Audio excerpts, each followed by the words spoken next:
TVN24 নিয়মিত আয়োজন, নেটওয়ার্কের নিয়মিত আয়োজন আওয়ার ডেমোক্রেসি অনুষ্ঠানে স্বাগত জানাচ্ছি আমি রানা রায়হান।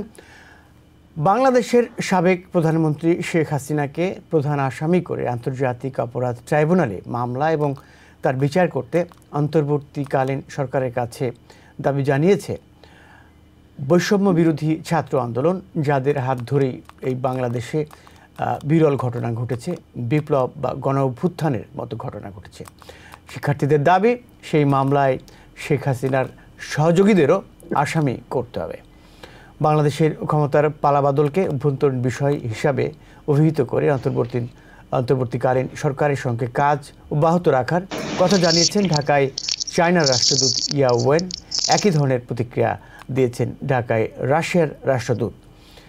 শেখ হাসিনার আমলে মানবাধিকার লঙ্ঘন সহ সাম্প্রতিক ঘটনা নিয়ে স্টেট সেক্রেটারি অ্যান্টনি ব্লিংকেন এবং ট্রেজারি সেক্রেটারি জ্যানেট ইয়েলেনকে চিঠি দিয়েছেন আমেরিকার 6 জন আইন প্রণেতা। তাদের মধ্যে আছেন সেনেটর ক্রিস ভন হলেন, সেনেটর এডওয়ার্ড মার্কি ও কংগ্রেসম্যান লয়েড ডাগেট। এছাড়া আল গ্রিন আছেন। এরা সবাই ডেমোক্র্যাট। একটি তথ্য জানিয়ে রাখি, যদিও তথ্যটি বিতর্কিত।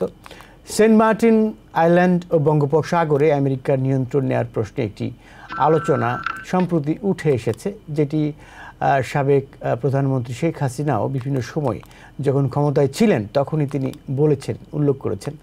শেখ হাসিনা সবশেষ যেটি দাবি করেছেন যে সেন্ট মার্টিন আইল্যান্ড আমেরিকার কাছে না দেওয়ার কারণে তাকে ক্ষমতাচ্যুত করা হয়েছে। তবে স্টেট ডিপার্টমেন্ট জানিয়েছে, স্টেট ডিপার্টমেন্টের মুখপাত্র ম্যাথিউ মিলার জানিয়েছেন এ বিষয়ে কোনো আলোচনাই হয়নি বাংলাদেশের সাথে।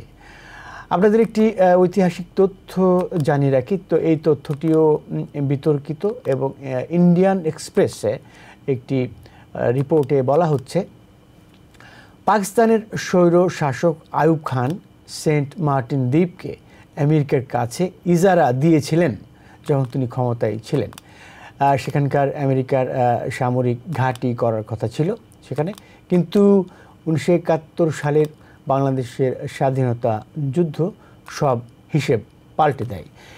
এই অবস্থায় আমরা সেন্ট মার্টিন আইল্যান্ডের বঙ্গোপসাগরের গুরুত্ব এবং এই সাউথ এশিয়ায় এটার রাজনৈতিক যে গুরুত্ব, ভূ রাজনীতি, সেইটা আমরা জানার চেষ্টা করব। আমার সাথে আছেন এই মুহূর্তে জনাব doctor Mostafa Sarwar, professor emeritus, university of new Orleans. আপনাকে স্বাগত জানাচ্ছি। আরও আছেন জনাব ডক্টর এম কবির হাসান, অধ্যাপক economics and finance, university of new Orleans. আপনাকেও স্বাগত জানাচ্ছি। আপনাকে ধন্যবাদ রানা ভাই। আমি শুরুতেই ডক্টর মোস্তফা সারোয়ারের কাছে যেটি জানতে চাইব যে আমি সেন্ট মার্টিন আইল্যান্ড দিয়ে শুরু করি। এইটার আসলে জিও পলিটিক্যাল ইম্পর্টেন্সটা কোথায় এবং আসলে যেটি বলা হচ্ছে সেইটা কতখানি সত্য? যদিও আমি বলে রাখি, সবশেষ আরেকটি শেখ হাসিনার ছেলে সজীব অজিত জয় তিনি বলেছেন তার মায়ের যে চিঠিটি অনলাইনে ঘোরাফেরা করছে সেটি ঠিক নয়, যদিও সেটাকে নিয়েই একটা বড় ধরনের আলোচনা জন্ম দিয়েছে। ডক্টর মোস্তফা সারোয়ার। হ্যাঁ, প্রথম হলো যে সজীব ওয়াজেদ জয়ের এই কয়েকদিনে কথা যে কতবার পরিবর্তন হয়েছে তার কোনো নেই। আমার মনে হয় তার কিছু ডাক্তারের দিকে মানে ফিজিক্যাল চেক করা উচিত, কিছু মানে চিকিৎসকদের পরামর্শ নেওয়া উচিত সজীব ওয়াজেদ জয়ের, কারণ সে বারবার কথা চেঞ্জ করছে, যেটা একটু খুবই আনস্টেবল। আচ্ছা, এখন আমি আসব যে মানে প্রাক্তন প্রধানমন্ত্রী, বিতাড়িত প্রধানমন্ত্রী হাসিনা শেখ যে বলেছেন যে সেন্ট মার্টিনের দ্বীপটা যদি আমি দিয়ে দিতাম তাহলে আর আমার যেতে হতো না, মানে উনি যুক্তরাষ্ট্রকে মিন করছেন। আমি শুধু একটা কথা বলবো যে সেন্ট মার্টিন যে দ্বীপটা, এটার প্রবাল দ্বীপ, এর দৈর্ঘ্য লম্বা হলো 5.6 মাইলস অনলি, আর এটার উইডথ হলো 0.31 মাইল।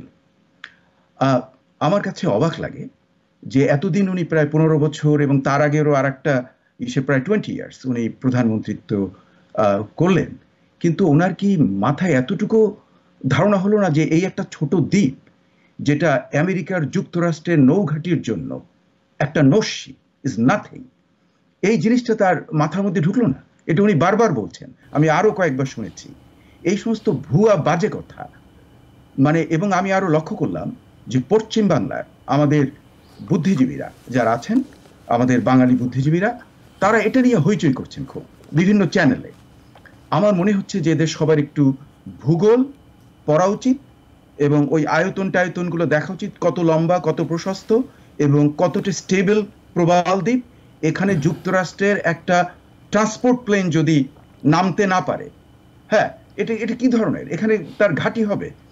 এই যে মানুষকে ভুয়া তথ্য দেওয়া, হ্যাঁ, এটা আমি দেখলাম যে কলকাতার বিভিন্ন চ্যানেলে এই সমস্ত ভুয়া সংবাদ এখন দিচ্ছে, যেগুলো অর্থহীন। তারা বের করার চেষ্টা করছে যে এই যে স্পন্টেনিয়াস ছাত্রদের যে আন্দোলন, এটার ক্রেডিট তারা দিচ্ছে এখন যুক্তরাষ্ট্রকে, কেউ কেউ দিচ্ছে চীনকে। এই সমস্ত আমি কি বলবো যে বাতুলতা এবং তাদের যে খুবই সীমিত জ্ঞানের পরিচয় দিচ্ছেন। আমি মনে করি যে প্রাক্তন প্রাইম মিনিস্টার যেন এটা আবার সেকেন্ড টাইম রিপিট না করেন। যুক্তরাষ্ট্র অলরেডি বলে দিয়েছে যে they are not interested about it. যদি আমি বুঝি যে এই যে দ্বীপটা কেন জিওগ্রাফিক্যালি এর লোকেশনটা স্ট্রেট অফ মালাক্কার কাছে, that is the main point, যে স্ট্রেট অফ মালাক্কা থেকে প্রচুর জাহাজ যায় এবং এটা খুবই একটা স্ট্র্যাটেজিক কৌশলগত একটা প্রণালী। কিন্তু সেন্ট মার্টিন দ্বীপে কিভাবে মার্কিন যুক্তরাষ্ট্র তার নৌঘাঁটি করবে? আর এমনকি একটা ছোট করারও কোনো সুযোগ নেই, কারণ এটা এত ছোট, হ্যাঁ, যেখানে একটা রানওয়ে করা, তারপরে জাহাজ আসা, চিন্তা করে দেখুন এক একটা নৌবহর কত বিশাল। সেই নৌবহরকে যে তার যে স্টাফ যারা, তাদের থাকা, খাওয়া দাওয়া, সাপ্লাই এবং প্লেনের রানওয়ে থাকতে হবে। এটা একটা অ্যাবসলিউটলি বোগাস। আমি পরামর্শ দেব যে হাসিনা শেখ, আপনি পালিয়েছেন জনরোষে, আপনি খুব ভালো স্টুডেন্ট ছিলেন না, আপনি কয়বার ফেল করেছেন ক্লাস 9-এ, এগুলো আমাদের আর মনে করা উচিত না, কিন্তু আপনি এই সমস্ত বাজে কথা আর বলবেন না। জি, আপনাকে ধন্যবাদ। জি, আমি একটু যাব ডক্টর কবির হাসানের কাছে। দেখেন, এখানে আমি যেটি আপনার কাছে জানতে চাইব, বাংলাদেশের যে গণঅভ্যুত্থান হয়ে গেল, আমরা দেখেছি যে কিছুদিন আগেই স্টেট ডিপার্টমেন্ট থেকে অ্যান্টনি ব্লিংকেন নিজেও বাংলাদেশ বিষয়ে বিভিন্ন বিষয়ে তথ্য তিনি টুইটারে দিয়ে দিতেন, টুইট করতেন।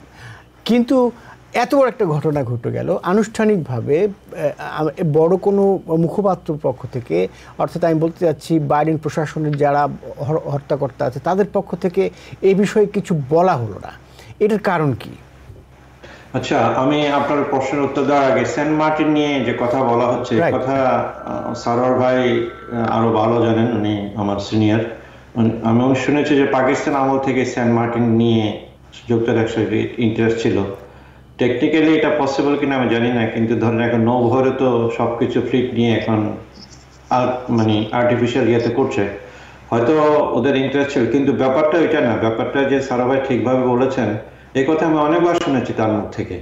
সে এটা প্রিন্ট মিডিয়াতে এটা দিয়েছে না দিয়েছে এটা নিয়ে একটা ধোঁয়াশা উঠেছে, জাস্ট ইররিলেভেন্ট। আওয়ামী লীগের প্রাক্তন প্রধানমন্ত্রী শেখ হাসিনার যে একটা যে কোনো একটা ক্রাইসিস হলে আরেকটা ঘটনাতে এটাকে চাপা দেওয়ার, একটা দোষ অন্য জায়গায় ফেলে দেওয়া।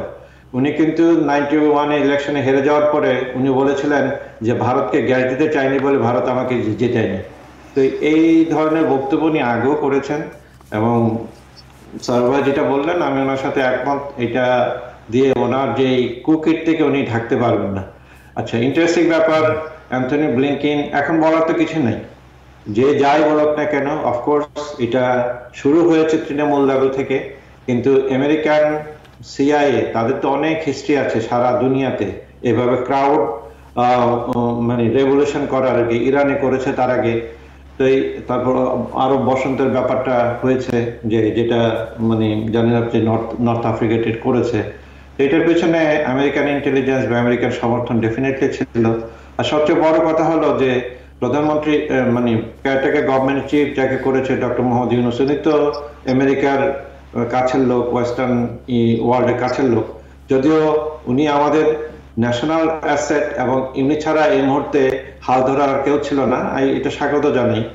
এই জন্য হয়তো অ্যান্থনি ব্লিংকেন এটা নিয়ে আর মাথা চাড়া করছে না যে এটা কোনো মানে একটা ইম্পর্টেন্ট, মানে ওদের অবজেক্টিভ ওরা অ্যাচিভ করেছে, ওরা বসাতে চেয়েছিল, বসাতে পেরেছে। এখন let's hope for the best. এখন যে জিনিসটা আমার ভয় লাগে যে ওদের মাধ্যমে, যে মানে ইন্টারিম গভর্নমেন্টের মাধ্যমে যদি আমেরিকা বা পশ্চিম বিশ্ব তাদের আবার এজেন্ডা বাস্তবায়ন করতে না চায় বাংলাদেশে, যেইভাবে বিক্ষোভ হয়েছে বাংলাদেশের ইতিহাসে আনপ্রেসিডেন্টেড, যে ছাত্র জনতা মিলে যেটা করেছে, সেই তাদের যে আশাকাঙ্ক্ষা বাংলাদেশের সংস্কার করা, এবং 53 ইয়ার্সের জঞ্জাট সৃষ্টি হয়েছে, সেই সৃষ্টির যে লক্ষ্যমাত্রা, যে সংস্কার, সেই লক্ষ্যমাত্রা থেকে যেন এই নতুন গভর্নমেন্ট দূরে না যায়, এবং তারা জিনিসপত্রগুলো যতটা গুছিয়ে ঠিক করে একটা গ্রহণযোগ্য নির্বাচনের ব্যবস্থা করতে পারে। কারণ ইন্টারিম গভর্নমেন্টের এটা তো ডক্ট্রিন অফ নেসেসিটিতে হয়েছে। বাংলাদেশের মানে পার্মানেন্ট সংস্কার বা পার্মানেন্ট পরিবর্তন আসলে রাজনৈতিক শক্তির বিকল্প নেই। তো এই 1/11 যেটা হয়েছিল বাংলাদেশে, যে 2008-এ যে মাইনাস করার ফর্মুলা ঠিক হবে না। অনেকে বলছেন, মানে শাখাউত হোসেনকে বলেছেন, উনি কেন বললেন? হ্যাঁ, উনি তো বলতে পারেন, বাংলাদেশের আওয়ামী লীগকে তো আপনি ইচ্ছে করলে ফেলে দিতে পারবেন না, এটা একটা পুরনো দল। উনি বলেছেন যে তোমাকে সংস্কার করে আসতে হবে, সে আগের মতো মেন্টালিটি থাকলে তোমার চলবে না। আওয়ামী লীগ শুধু আমাদের দেশ স্বাধীন করে নাই, তবে শেখ হাসিনাকে তার অ্যাটিটিউড চেঞ্জ করে তার বাপের দেশ না। এগুলো তো সত্যি কথা, যে মানুষের রিয়েল কনসার্ন যেটা, সেদিকে তাকাতে হবে। স্বাধীনতার চেতনা আর ভালো করে বলতে পারেন ছিল বৈষম্যহীন সমাজ ব্যবস্থা নির্মাণ করা, গণতান্ত্রিক অধিকার দেওয়া।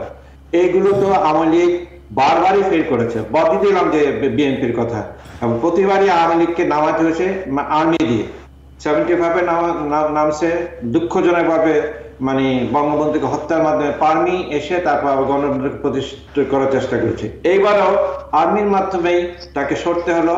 আবার যে গণতন্ত্রের বলে যে মাতা ইত্যাদি ইত্যাদি, এগুলোকে চেঞ্জ করার জন্য আবার আর্মি আসতে হলো। তার মানে কতটা খারাপ ভাবে উনি দেশ চালিয়েছেন। তিনটা ইলেকশন হলো, জনপ্রতিনিধি কোনো ইলেকশন না, ফেক ইলেকশন।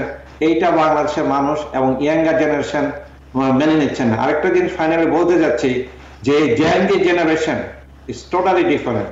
এটা আওয়ামী লীগ সরকারও ভুল করেছে বুঝতে, এবং ইন্ডিয়ান গভর্নমেন্টও বুঝতে ভুল করেছে। তারা সাদাকে সাদা জানে, কালোকে কালো জানে। আপনি বাংলাদেশে যে আর গত 15 বছর জন্য আন্দোলনগুলো হয়েছে শেখ হাসিনাকে নামার জন্য, ওগুলো সাকসেস হয় নাই কেন জানেন? কারণ তারা সাদা এবং কালো মধ্যে মিশ্রণ করে ফেলেছিল। এই লোকগুলো, এই বাচ্চাগুলো যে বুক পেতে দিতে পারে, এইরকম ঘটনা আর কয়টা ঘটেছে আমাকে বলেন, যে রিসেন্ট মানে পলিটিক্যাল হিস্ট্রিতে এই সারা দুনিয়াতে। কিন্তু আমি সাধুবাদ জানা যাচ্ছি। আমি কালকেও আপনার সাথে কথা বলেছিলাম, এই যে ইন্টারিম গভর্নমেন্টকে এই জনগণের এই যে তাদের আশা আকাঙ্ক্ষার প্রতিফলন ঘটাতে হবে। তারা যদি গদ্দিনশীল হওয়ার চেষ্টা করে, হ্যাঁ সময় নিতে হবে, এই 6 মাসে 9 মাসে ইলেকশন ওরা করতে পারবে না গ্রহণযোগ্য। সময়টা নিয়ে যৌক্তিক সময়ের মধ্যে ক্রিটিক্যাল চেঞ্জগুলো এনে ইলেকশন দিয়ে জনপ্রতিনিধিত্বমূলক রাজনৈতিক সরকারকে ক্ষমতা ফিরে দিতে হবে। পার্মানেন্ট চেঞ্জ মাত্র তাদের মধ্যে আসতে পারবে। এই গভর্নমেন্ট যদি আবার স্বৈরাচারের রূপ নেয়, তাহলে এটা দুঃখজনক হবে। অনন্তকাল ওরা ক্ষমতায় থাকতে পারবে না। এই সময়টা লোকজনের জানা দরকার। যদিও আপনি জানেন যে রিসেন্টলি আমি শুনলাম যে ফখরুল গিয়েছিল, বলছে যে না আমরা মানে সময় নিয়ে চাপ দেয়নি। মানে এখন বিভিন্ন ধরনের খেলা হচ্ছে, এটাকে ব্যাহত করার চেষ্টা করা হচ্ছে। এই ব্যাপারে এই ছাত্র জনতাকে কেয়ারফুল থাকতে হবে। জি, আপনাকে ধন্যবাদ জনাব কবির হাসান। জনাব সৈয়দ মাহমুদুল্লাহ, আপনি নিশ্চয়ই যুক্ত আছেন। আপনার কাছে জানতে চাইবো যে আপনি দেখেছেন, শুনেছেন স্বরাষ্ট্র উপদেষ্টা ব্রিগেডিয়ার জেনারেল অবসরপ্রাপ্ত তিনি বলেছেন, শাখাওয়াত হোসেন, তিনি বলেছেন যে শেখ হাসিনা তিনি তো বাংলাদেশের নাগরিক, তিনি চাইলে ফিরতে পারেন, তার দলকে সংগঠিত করতে পারেন এবং এটা তার অধিকার। তিনি এসব কথা বলে, কিন্তু এতে যেটা হয়েছে যে বিরোধী দল বিএনপি এবং তার অঙ্গ সংগঠনের লোকজন স্বরাষ্ট্র উপদেষ্টার পদত্যাগ দাবি করে আমরা দেখেছি আজকে বিক্ষোভ করেছেন, মিছিল করেছেন। এবং বৈষম্য বিরোধী ছাত্রদের পক্ষ থেকেও এ ধরনের, যেমন একজন সমন্বয়ক আসলাদ আবদুল্লাহ, তিনি অসন্তোষ জানিয়েছেন। তিনি এ বিষয়ে সতর্ক করেছেন স্বরাষ্ট্র উপদেষ্টাকে যে এ ধরনের বক্তব্য। এখন এই পরিস্থিতিটাকে কিভাবে আপনি দেখছেন? একই সঙ্গে আপনার কাছে জানতে চাইব, বাংলাদেশের যে অবস্থা তৈরি হচ্ছে তাতে করে রাজনৈতিক সংস্কৃতির একটা বড় ধরনের পরিবর্তন দরকার, অর্থাৎ দলগুলোর ভেতরকার চেঞ্জ দরকার। এইটা কি আসলে সংক্ষিপ্ত সময়ে সম্ভব কি না? সৈয়দ মাহমুদুল্লাহ, আপনি ব্রিগেডিয়ার সাহেবের যে কথা, ওনার যে বক্তব্য, ওনাকে যে ছাত্র নেতারা যে কথা বলেছে সেই বিষয়ে সম্ভবত প্রশ্ন করেছেন স্বরাষ্ট্র উপদেষ্টা। আপনি কি স্বরাষ্ট্র উপদেষ্টার বিষয়ে ওইটা নিয়ে এখন শুনতে পাচ্ছি, জি বলেন। জি, আপনি বলতে থাকেন। জি, আপনি শুনছেন? জি, আচ্ছা, সেটা হচ্ছে স্বরাষ্ট্র এখন আমি ব্যক্তিগতভাবে আমার কাছে যারা আন্দোলন করেছেন তাদের বক্তব্য নিশ্চয় ভিন্ন, কিন্তু আমার কাছে, আমি তো বাংলাদেশি, প্রবাসী বাংলাদেশি হতে পারি, আমরা দেশকে ভালোবাসি, যাদেরকে উপদেষ্টা নেওয়া হয়েছে, দেখে শুনে নেওয়া হয়েছে, তাদের যদি প্রত্যেকটা ব্যাপারে কথা বলার আগে তারা ছাত্র নেতাদের সাথে যারা আন্দোলন করেছেন, নিশ্চয়ই তারা তাদের দৃষ্টিভঙ্গি থেকে একটা বিশাল কাজ করেছেন নিঃসন্দেহে, কিন্তু যাদেরকে নেওয়া হয়েছে তাদেরকে যদি প্রত্যেকটা ব্যাপারে আগে ওখানে চেক করে নিতে হয় যে আমি এই কথা বলতে পারি কিনা, তাহলে সমস্যা হবে। এইটা একটা বিরাট ব্যাপার আমার কাছে মনে হয়েছে। যেমন প্রধান উপদেষ্টা তার কাছে 25টি দপ্তর রেখেছেন, আজকে উনি সমস্ত সেক্রেটারি সাহেবদের সাথে কথা বলেছেন, একটা নিয়ম তৈরি করেছেন। ওখানে আমার প্রশ্ন, একটা দুইটা দপ্তর নিয়ে একজন হিমশিম খান। সাধারণত আমাদের দেশের প্রধানমন্ত্রীরা এর আগে 4-5টা দপ্তর রাখতেন, 25টা দপ্তর তার হাতে যে তিনি রেখেছেন, ওইখানকার একটু 1 মিনিট বলি।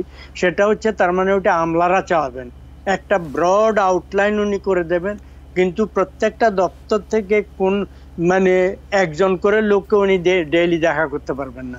এইটা আরেকটা সমস্যার সৃষ্টি হবে। যাই হোক, আমরা আশা করব যারা দায়িত্ব নিয়েছেন অন্তর্বর্তীকালীন সরকার, অনেক সমস্যা, অর্থনীতির অবস্থা খুবই পর্যুদস্ত, তারপর পুলিশরা মাত্র আসা শুরু করেছে, আইন ব্যবস্থা পর্যুদস্ত, মানে সবকিছু মিলে একটা যে অবস্থা চলছে, এই অবস্থা পুনর্বাসনের জন্য, ঠিকঠাক করার জন্য একটা সময় দরকার।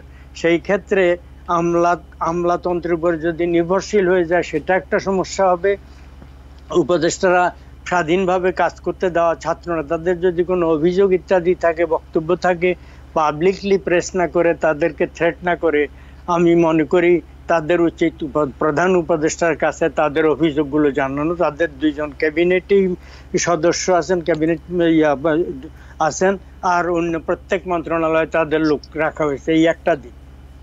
আর একটা হচ্ছে যে এইবার এই অ্যাপেলেট ডিভিশনের সব বিচারককে যে কোনো কারণে হোক, তাদের বিরুদ্ধে অভিযোগ ছিল, ছাত্ররা দাবি করেছে, তারা পদত্যাগ করেছেন। সেখানে প্রথম একজনকে চিফ জাস্টিস নিয়োগ করা হয়েছে হাইকোর্ট ডিভিশন থেকে নিয়ে, তারপর আজকে আরো 4 জনকে, এখন 5 জন হলেন, সেখানে জাস্টিস হয়েছেন সুপ্রিম কোর্টের অ্যাপেলেট ডিভিশন। এই একটা দিক। কয়েকদিন আগে সোহরাব হোসেন সম্ভবত প্রথম আলোর নাম করা কলামিস্ট, বিখ্যাত কলামিস্ট, উনি আওয়ামী লীগ আমলেও লিখেছেন, ওনার গঠনমূলক লেখা হতো, সমালোচনা অবশ্যই থাকতো, সেটা তারা হয়তো সহ্য করতে পারতো না। যেদিন বঙ্গভবনে শপথ অনুষ্ঠান হলো, সেইটার পর উনি যে কলাম লিখছেন, আপনাকে সেটার কথা বলি। উনি লিখছেন, আমি ওই শেষ দিকে গাড়ি ঘোড়া চলছিল না বলে আমি হেঁটে কদ্দুর ভিতরে ঢুকছি, ভিতরে ঢুকার পরে আরেকটা ঘটনা বলেন, সেটা না ভাই, আমি দেখছি যে বিএনপির প্যাড নেওয়া এক ভদ্রলোক দেখে দেখে যাচাই করছিলেন তার লিস্টে কারা আছে, সেই হিসাবে লোককে ঢুকতে দিচ্ছিলেন না। এইটা একটা সেদিন দেখলাম। তার আগের দিন বা তারও আগের দিন আমি ওই প্রথম আলো কোনোদিন হাসিনাপন্থী পত্রিকা ছিল না, ফলে তার ফেভারে কথা বলছে না, তাদের রিপোর্ট অবজেক্টিভ হবে মনে করি, অন্তত এই সময় সবচেয়ে অবজেক্টিভদের মধ্যে একটা হবে। সেখানে লিখছেন তারা যে সচিবালয়ে অলরেডি আওয়ামী লীগপন্থী বলে কথিত যারা, তারা হয়তো অফিসে আসছেন না বা একদম চুপচাপ হয়ে গেছেন, সেই জায়গায় বিএনপি পন্থী যারা অভিহিত, তারা মানে আসন দখল করে ফেলছেন। ফলে এমনিতে মানে এই একটা অন্তর্বর্তীকালীন সরকারের যে নিরপেক্ষতা, বস্তুনিষ্ঠতা, এইটা প্রথম আলোর রিপোর্ট অনুযায়ী এটা নিয়ে প্রশ্ন উঠতে পারে। তার মানে হচ্ছে এটা কি, আর নির্বাচন যখনই হোক, বিএনপি ক্ষমতায় কখন আসেন না আসেন সেটা অন্য কথা, কিন্তু ইতিমধ্যে প্রশাসনের বিভিন্ন ক্ষেত্রে বিএনপি যদি দখল করে থাকে তাহলে এইটারও নিরপেক্ষতা প্রশ্ন সাপেক্ষ। ডক্টর ইউনূসের তো কোনো রাজনৈতিক দল নেই। জি, ক্যাডার ছিল আওয়ামী লীগের, ক্যাডার ছিল বা পন্থী ছিল, মানে আওয়ামী লীগের পন্থী হচ্ছে বিএনপি। এইটা আর একটা খেয়াল রাখতে হবে, ওনারা 2 বছর থাকুন 6 মাস থাকুন, এইটা যদি ঠিক না থাকে, এই একটা কথা। আর একটা কথা, আমি এই রাজনৈতিক সংস্কৃতির পরিবর্তনের কথা বলছিলাম। সেই সংস্কৃতি যদি পরিবর্তন না হয়, সবকিছু চর দখল করার মতো করে দখল করা, সেটা চেয়ার হোক অথবা কোনো প্রতিষ্ঠান হোক, এই দখল, এবং একই সঙ্গে আমি যেটি বলবো যে দলগুলোর যে গঠনতন্ত্র, এইগুলো সম্পর্কে আপনাদের নিশ্চয়ই ধারণা আছে। সেই গঠনতন্ত্রের ভেতরেও ডিক্টেটরশিপ যাকে বলা হয় যে কায়েম করা আছে, সেগুলোর তো চেঞ্জ দরকার। এই কথা আমি একটু বলতে চাই, আমাকে সুযোগ দিয়েছেন, আমি কৃতজ্ঞ আপনার কাছে। এইটা আমাদের দেশে গণতন্ত্রের জন্য, ধরা যাক আওয়ামী লীগ তখন চিনতে অপরিত, অন্য দলগুলোর কথা তাদের চিনেই নিয়ে, জামাত ইসলামের কথা আমি নাই ডিসকাস, খালি বিএনপির কথা বলি। আগামীবার যদি ধরে নিচ্ছেন না, ফেয়ার ইলেকশন হলে তাড়াহুড়া করছেন ইলেকশনের জন্য, তারা ক্ষমতা আর 300-র মধ্যে হয়তো 250 পেয়ে যাবেন ধারণা করা হচ্ছে। যাক, তারা ক্ষমতা যে আসবেন, তারা গণতন্ত্র কায়েমের জন্য দীর্ঘদিন থেকে আন্দোলন করছেন। শেখ হাসিনার বিরুদ্ধে মানে স্বৈর শাসন, কর্তৃত্ববাদী শাসন, সেটা অনেকেই বলছেন। ফলে সেটা নিয়ে প্রশ্ন আসছে না, প্রশ্ন আসছে বিএনপি যে গণতন্ত্র কায়েমের কথা বলছেন, বিএনপি সভানেত্রী শেখ হাসিনার মতোই, যেদিন থেকে তিনি সভানেত্রী হয়েছেন আর যেদিন থেকে ইনি সভানেত্রী হয়েছেন, আজীবন, এটার আর নড়চড় নেই। আবার বিএনপির ক্ষেত্রে এডিশনাল যেটা হয়েছে, ওনার নিজের পুত্রকে উনি অ্যাক্টিং চেয়ারম্যান বানিয়ে দিয়েছেন। তো অ্যাক্টিং চেয়ারম্যান কারা বানালো, কিভাবে বানালো? তো আমি নিজের দলে যদি আমি গণতন্ত্র না পালন করি, অনুসরণ না করি, আমার গণতন্ত্র, এবং সেটা রেগুলার নির্বাচন না হয়, কিছু না হয়, তাহলে এরা গণতন্ত্র কায়েম করবেন। ছাত্র দ্বারা এই ধরনের যে বিশাল আশা করে বসে আছেন, এর আগের আমলে তারা কি গণতন্ত্র আচরণ করেছিলেন, আমরা যদি একটু পেছনে ফিরে তাকাই, তাহলেও দেখবো এই আওয়ামী লীগের দুঃশাসনের কথা বলা হচ্ছে, এইটা তো শেষ হয়েছে, আর তার আগেরও শাসনগুলো ছিল, সেগুলো আমরা জানি। আমাদের দুর্ভাগ্য কি জানেন, খালেদা জিয়ার প্রথম আমল থেকে দ্বিতীয় আমলে উত্তরণ, আর শেখ হাসিনার প্রথম আমল থেকে মানে আবার নির্বাচন করে খালেদা জিয়ার ক্ষমতায় প্রত্যাবর্তন, এই দুটি ঘটনা ছাড়া বাংলাদেশের সমগ্র ইতিহাসে আর নিয়মতান্ত্রিক পরিবর্তন হয়নি। মানে অভ্যুত্থানের মাধ্যমে, বিপ্লবের মাধ্যমে, ইত্যাদির মাধ্যমে হয়েছে, এইটার অবসান উচিত। আর একটা কথা, গতবার যখন এই যে সাখাওয়াত সাহেবকে এখন প্রশ্নবিদ্ধ করা হচ্ছে, তারা বাংলাদেশকে একটা অসাধারণ নির্বাচন উপহার দিয়েছিলেন 2008 সালে। সেই নির্বাচনে উনি একজন কমিশনার ছিলেন এবং খুব নিরপেক্ষ ব্যক্তিদের মধ্যে উনি একজন বলে সম্মানিত ব্যক্তি। যাই হোক, সেই আমলে তারা নিয়ম করেছিলেন নির্বাচন কমিশনের একটা, বাংলাদেশের বাইরে পৃথিবীর কোথাও বাংলাদেশের কোনো নিবন্ধনকৃত রাজনৈতিক দলের শাখা থাকতে পারবে না। নিউ ইয়র্কে ওই বাংলাদেশের 13 জন সমর্থক নাই, এরকম দলেরও শাখা আছে। আর প্রধান দলগুলো তারাই করেন। এই যে প্রবাসের কমিউনিটিতে ভাঙ্গন সৃষ্টির জন্য, উত্তেজনা সৃষ্টির জন্য, দলাদলি সৃষ্টির জন্য, প্রায়শই মারপিটের জন্য এরা করে থাকেন। ফলে এই নিয়ম নীতিই তো তারা ভালো করছেন। আমরা গণতন্ত্রের জন্য এত সংগ্রাম, এত আত্মত্যাগ, এত জীবন দান, এত কিছুর পরেই গণতন্ত্রের আবহাওয়া, আশা করি এবারে এগুলা সংশোধন করবেন। সবাই খালি সংবিধান সংশোধন কথা বলছে, একটা সংশোধনী এনে সংবিধানে যেগুলোকে খারাপ মনে করতে হচ্ছে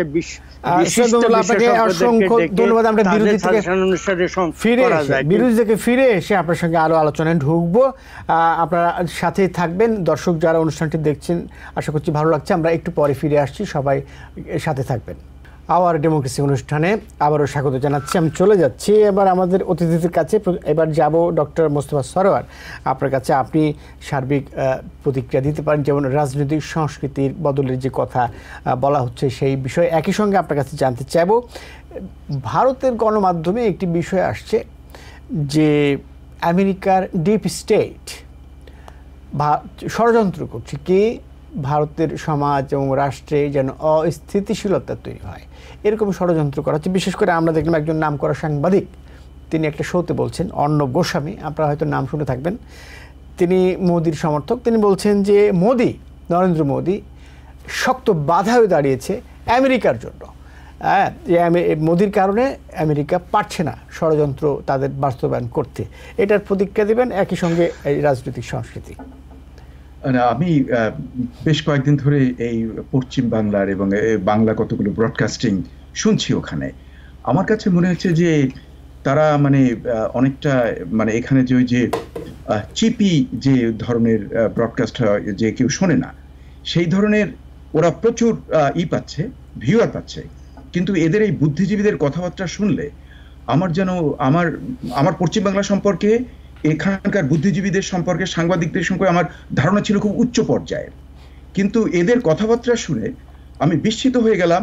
এরা যে এত নিম্ন পর্যায়ের সেটা ভাবতেও আমার অবাক লাগে, যে what kind of degradation. BJP, এই ভারতীয় জনতা পার্টি, একটা বর্ণবাদী এবং ধর্মীয় উগ্র একটা সংগঠন। এরা, এবং এই উত্তর ভারতকে কেন্দ্র করে, এই জন্য আমি বর্ণবাদী বলছি, নট দ্য সাউথ।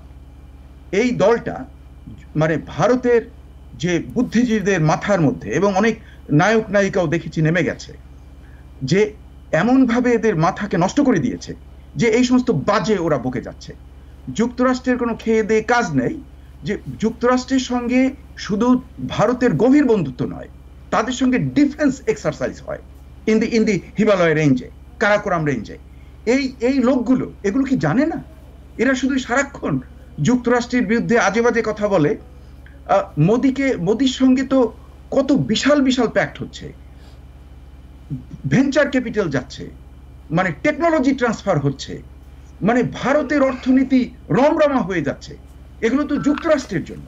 কিন্তু এই নেমোখারামের দল, এই বিজেপির এই বর্ণবাদী দলটা এবং ধর্মীয় উন্মাদরা এই সমস্ত বাজে কথা বকে বেড়াচ্ছে। আমি শুনে মনে মনে হাসছি যে পশ্চিমবাংলার এরা নাকি খুব ভালো বুদ্ধিজীবী।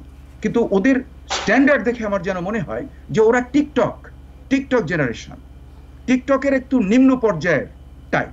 টিকটকে কিন্তু অনেক টাইপের আছে, হ্যাঁ। টিকটকের যারা নিম্ন পর্যায়ে, অথবা যুক্তরাষ্ট্রের মাগা, এই যে ডোনাল্ড ট্রাম্পের যে মাগা আছে না কিছু আমাদের এখানে, যে অতি নিম্ন শ্রেণীর, সেই মাগাদের মতো ওদের পর্যায়ে ঢুকে গেছে।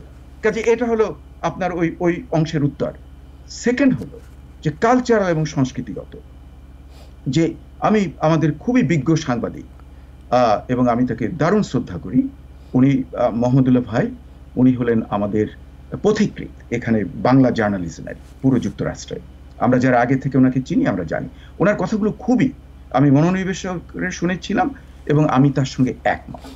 দি থিং ইজ দ্যাট, যে কালচারালি আপনি যদি চেঞ্জ না করেন, সেই জন্য আমি আজকে অন্য একটা চ্যানেলে আমি কয়টা প্রস্তাব করেছিলাম যে এগুলো করা উচিত।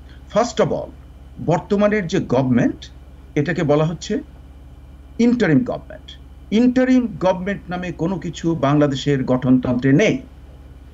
তার অর্থ যে আমরা যদি বাংলাদেশের গঠনতন্ত্রকে ফলো করার চেষ্টা করি, তাহলে এটা হয় একটা ভুয়া সরকার। কিন্তু যদি এটাকে আমরা বলি বিপ্লব হয়েছে, এবং এটা বিপ্লব হয়েছে, যে ব্যাপারটা ঘটেছে 5ই অগস্ট, সেটা একটা বিপ্লব। সেই বিপ্লবের পথ ধরে যে সরকার আসছে, এটার বিপ্লবী সরকার। সেখানে আমি যদি একটা আন্তর্জাতিক স্বীকৃত ডক্ট্রিন অফ নেসেসিটিকে অ্যাপ্লাই করি, তাহলে এই সরকারের এই গঠনতন্ত্রের যে বেড়াজালের মধ্যে এদের আবদ্ধ করার কোনো অর্থই নেই। এটা বলে আমি বলবো যে তাদের কতগুলো রিফর্মস করা উচিত, এবং এই রিফর্মস করার জন্য যত সময় দরকার সেটা তাদের নেওয়া উচিত। এবং কিন্তু তাদেরও একটা লিমিট থাকতে হবে, যাতে তারা আবার একটা অটোক্রেটিক গভর্নমেন্টে পরিণত না হয়। সে ব্যাপারে সাবধান থাকতে হবে, রক্ষা কবচ থাকতে হবে। কিন্তু তাদের যে রিফর্মসগুলো করবে, সেই রিফর্মসগুলো তারা যদি প্যাস করে দেয়, যে নেক্সট নির্বাচন হবে, নেক্সট গভর্নমেন্ট করবে। আমরা তো দেখলাম এর আগের যে ইন্টারিম গভর্নমেন্ট আসছিল, মিলিটারি গভর্নমেন্ট, ওরা তো কতগুলো সাধুবাদের কতগুলো কাজ করেছিল, কতগুলো রিফর্মসের প্ল্যান করেছিল, সব কয়টা পার্টি রাজি হলো, কিন্তু ক্ষমতায় আসার পরে what did happen? It reversed, এটা উল্টা দিকে গেছে। কাজে এই সমস্ত যে রাজনৈতিক দলগুলো, যাদের মধ্যে নিজের কোনো গণতন্ত্র নেই, যেখানে রয়েছে স্বৈরতন্ত্র ও পরিবারতন্ত্র, এই দলগুলোকে বিশ্বাস করে আমরা তাদেরকে দেবো রিফর্মস করার জন্য? ওরা তো দখল, ক্ষমতায় যাওয়ার আগে কিন্তু দখলের ফাইট শুরু হয়ে গেছে। কে কোথায় কি দখল করবে। হ্যাঁ, কাজেই আমার মতে interim government should do this. Term limit হতে হবে not only government but also in the political party. Political পার্টির যখন নিবন্ধন হবে তখন ওটাকেও থাকতে হবে একটা কন্ডিশন হিসাবে। তারপরে হবে বাই ক্যামেরাল লেজিসলেটর, যাতে সেন্ট্রাল গভর্নমেন্টের পাওয়ারটাকে একটু ডাইলিউট করা যায়, দুটো চেক ব্যালেন্স হবে। Power sharing by the executive branch in two sectors. President সরাসরি নির্বাচনে প্রেসিডেন্টকে আনতে হবে, আর পার্লামেন্ট থাকবে এমন এখন যেমন নির্বাচন হয়, ক্ষমতা ভাগ করে দিতে হবে। তারপরে আমি বলবো ডিসেন্ট্রালাইজেশন অফ দ্য সেন্ট্রাল পাওয়ার। এখন একটা এককেন্দ্রিক গভর্নমেন্ট হচ্ছে, এটাকে ডিসেন্ট্রালাইজ করে আমাদের করতে হবে 4টা কি 5টা প্রভিন্স, এবং প্রত্যেকটা প্রভিন্সের থাকবে নিজের সীমিত সোভরেন পাওয়ারের ভিত্তিতে, যেমন অন্যান্য দেশে, ভারতে যেমন রয়েছে, পশ্চিম বাংলা, অন্যান্য যে বিভিন্ন প্রদেশগুলো, এরকম প্রদেশ করতে হবে। বাংলাদেশের জনসংখ্যা 17 কোটি, বিশাল নাম্বার। এর চেয়ে অনেক ছোট দেশ, ছোট নাম্বারে সেখানে অনেকগুলো প্রভিন্স আছে। এই প্রভিন্স থাকলে হবে কি, প্রত্যেকটা প্রভিন্সের যদি সোভরেন পাওয়ার থাকে এবং তার পার্লামেন্ট থাকে, তাহলে কিন্তু এই একনায়কতন্ত্র যেটা হওয়ার টেন্ডেন্সি বাংলাদেশের মধ্যে, সেটা অনেকটা ব্যাহত হবে। এবং এগুলো করে এই ইন্টারিম গভর্নমেন্টের দরকার, বিপ্লবী সরকারের দরকার এগুলোকে গণভোটে দেওয়া, রেফারেন্ডামে, একদম স্পেসিফিক ইস্যুতে রেফারেন্ডাম দিয়ে আমরা দেখব যে জনগণের এখানে সমর্থন আছে কিনা। যদি জনগণের সমর্থন থাকে তাহলে এটাকে একদম তখন পাশ করতে হবে। এরা পাশ করবে, এরা এটাকে মানে যেটা অনেক কিছু করা যায়, বিপ্লবী সরকার তো ডিক্লারেশনের মাধ্যমে এগুলোকে ঢুকানো যায়। তারপরে যে নির্বাচন হবে, সেই নির্বাচনের যে লেজিসলেটররা এটা মেনে চলবে, এটাকে রেটিফাই করবে। প্রফেসর মোস্তফা সরোয়ার, আপনাকে ধন্যবাদ। আমি ডক্টর কবির হাসান, আপনি কিন্তু বলতে চাইছেন? হ্যাঁ, আমি আসলে আমাদের বিজ্ঞ সহকর্মী আজকে যারা আমার সাথে আছেন, আমি ওনাদের সাথে মোস্টলি একমত, কিন্তু যে একটা ফান্ডামেন্টাল প্রশ্ন জিজ্ঞেস করেছেন, রাজনৈতিক সংস্কৃতি বাংলাদেশে 4টা বড় দল যদি আমি ধরি, আওয়ামী লীগ, বিএনপি, জামাত ইসলামী এবং কমিউনিস্ট পার্টি, বড় 2টা দলের আভ্যন্তরীণ রাজনৈতিক সংস্কৃতি নেই, তাদের ডিএনএতে সেটা নেই। যে কথা মহোদয় বললেন, এখানেও পার্টি আছে বা মারামারি করে। প্রতিবারে যখন ওদের কনভেনশন হয়, এই কনভেনশনের ডেলিগেটরা সমস্ত ক্ষমতা দিয়ে দিল শেখ হাসিনার উপর, অথবা সমস্ত ক্ষমতা দিয়ে দিল খালেদার উপর, উনি নির্বাচন করবেন কে কমিটিতে থাকবে। কিন্তু আপনি যদি জামাত ইসলামে দেখেন অথবা কমিউনিস্ট পার্টি দেখেন, ওদের কিন্তু ইন্টারনাল ডেমোক্রেটিক একটা ট্রেডিশন আছে ওদের ডিএনএতে। তো এখন এগুলো হতে সময় লাগবে।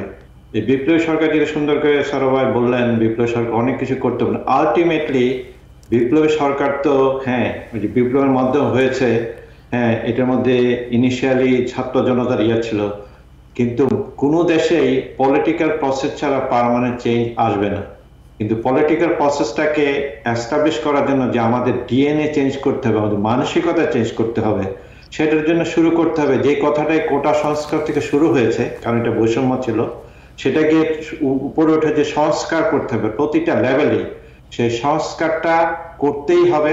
এবং আমি খুব বিশ্বাসী এই জি জেনারেশন, তাদের কাছ থেকে আমাদের অনেক কিছু শেখার আছে, তাদের কাছে আমাদের শেখার আছে বিপ্লব কিভাবে করতে হয়, এবং তাদের যে অগ্রাধিকার, তাদের চাওয়া পাওয়াকে প্রাধান্য দিয়ে যে ইন্টারিম গভর্নমেন্ট আছেন, হ্যাঁ ওনারা সুশীল সমাজের অনেক কিছু, কিন্তু ওনারা কিন্তু রাজনীতির সার্কেল থেকে উনি আসেননি। যে কথাটা মহোদয় একটু ইনডাইরেক্ট বলেন, 24টা মিনিস্ট্রি ওনার হাতে রেখেছেন, এই প্রশ্নটা আমার হাতেও জেগেছে, কেন উনি কি আর একটু ভাগ করে দিতে পারতেন না? তখন আমার মনে হলো যে প্রফেসর মোহাম্মদ ইউনূস আমার মানে প্রিয় ব্যক্তিত্ব, উনি বাংলাদেশের জন্য অনেক সম্মান এনেছেন, কিন্তু সেই অটোক্রেটিক যে মাইন্ডসেট আপনি যে বললেন, অ্যান্টাই ডেমোক্রেটিক মাইন্ডসেট আমাদের সবার মধ্যেই আছে। যেমন উনি যদি আপনি অ্যানালাইসিস করেন, গ্রামীণ ব্যাংক যখন চালিয়েছেন, উনি গ্রামীণ ব্যাংকের এমডি ছিলেন, হ্যাঁ উনি অনেক কষ্ট করে একটা অর্গানাইজেশন ডেভেলপ করেছেন, এটা স্বাভাবিকভাবে তৈরি হয়ে যায় আমাদের মধ্যে একটা কর্তৃত্ববাদিতা। কিন্তু যখন আপনি দেশ চালাচ্ছেন, এটা তো একটা ব্যাংক চালানো না। সেই কথাটাও আমি মনে করবো যে ইউনূস স্যারকে মনে রাখা উচিত। এমনই যে উনি প্রথম বক্তৃতা দিয়েছিলেন যে আমার কথা শুনতে হবে, তা নাহলে চলে যাব, কিন্তু উনি তো এসেছেন তাদের কথা শোনার জন্য। যেইভাবে রাজাকার শব্দে শেখ হাসিনাকে ক্ষমতা নিয়ে এসেছে, সে রাজাকার শব্দে তাকে ক্ষমতা থেকে নামিয়েছে। এই জন্য ওনাদেরকে এক্সট্রা কেয়ারফুল থাকতে হবে। আর এই মহোদয় যেটা বললেন যে প্রতিটা জিনিসে আমি যে তোমাদের কাছে যাব, তোমার কনসাল্ট করবো, সেটা তো সম্ভব না। তোমরা আমাদেরকে মেনে নিয়েছো, আমাদের কথা শুনতে হবে, কিন্তু এখন ডবল দায়িত্ব পড়েছে ইন্টারিম গভর্নমেন্টের যারা মেম্বার আছে, তারা এই ইয়াগুলোকে, এই সমন্বয় বা ইয়াং জেনারেশনের কথা শোনা। আমি একটা মনে শুনেছিলাম যে প্রত্যেকটা ইয়াতে ওরা উপসমন্বয় রাখবেন অথবা একটা রিপ্রেজেন্টেশন রাখবেন, তাহলে ওরা যে ডে টু ডে ওরা যে এক্সারসাইজ করছে বা ডিসিশন গুলো নিচ্ছে, ওদের কথাগুলো যেন শুনতে পারে আর কি।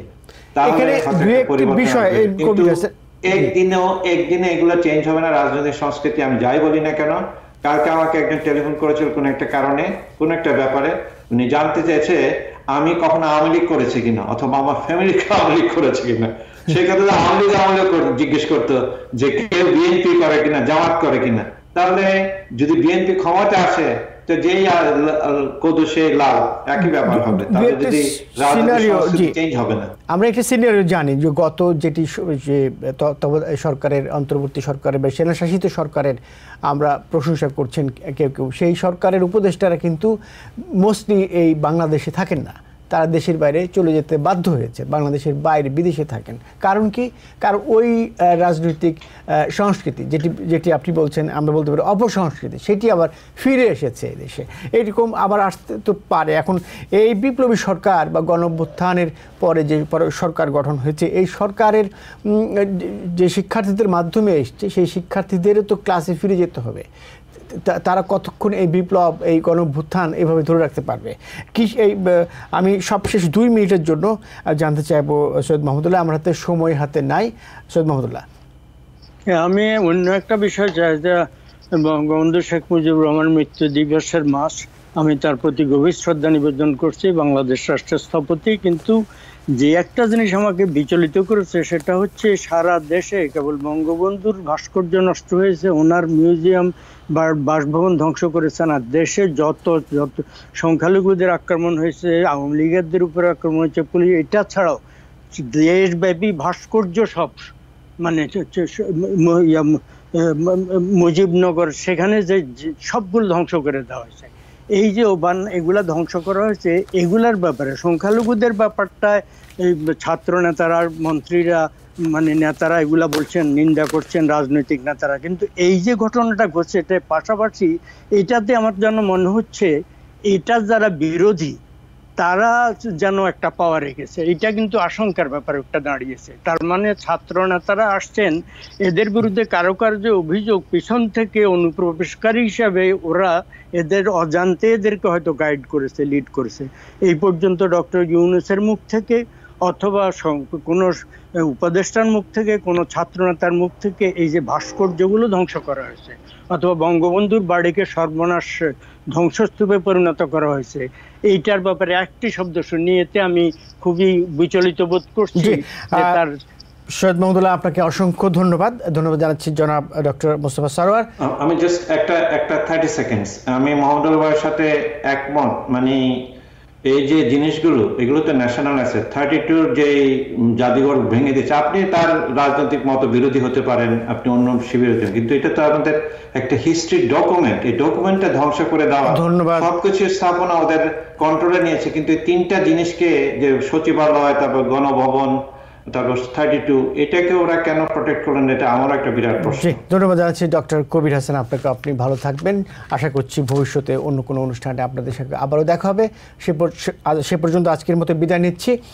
এই ছিল আজকের মতো আওয়ার ডেমোক্রেসি অনুষ্ঠানে। সবাই ভালো থাকবেন।